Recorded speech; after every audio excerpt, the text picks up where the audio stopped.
आज जानते हैं भारत के सबसे महंगे एक्टर के बारे में।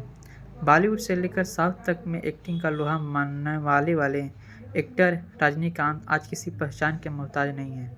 उन्होंने अपने करियर में न केवल साउथ में बल्कि हिंदी में भी कई बेहतरीन फिल्मों में काम किया है। उन्होंने बॉलीवुड की सदाबहार एक्ट्रेस रेखा तक के साथ काम किया है। उनकी फैन फॉलोइंग न केवल दक्षिण बल्कि नॉर्थ से लेकर पूरी जहां में है। ऐसे में ही हाल में एक्टर फिल्म जेलर को रिलीज किया गया, जिसने बॉक्स ऑफिस पर करीब 600 करोड़ का कलेक्शन किया। ये ब्लॉकबस्टर रही। इसके लिए रजनीकांत ने मोटी रकम चार्ज की। इसके बाद वो भारत के सबसे महंगे एक्टर बन गए हैं। रजनीकांत अमिताभ बच्चन, सलमान खान और शाहरुख खान जैसे बॉलीवुड स्टार से भी ज़्यादा फीस लेने वाले एक्टर बन गए हैं। अगर एक्टर की फीस के बारे में बात की जाए तो रिपोर्ट्स में कहा जा रहा है कि जेलर के प्रोड्यूसर कालनिधि मारन ने हाल ही में रजनीकांत से मुलाकात की।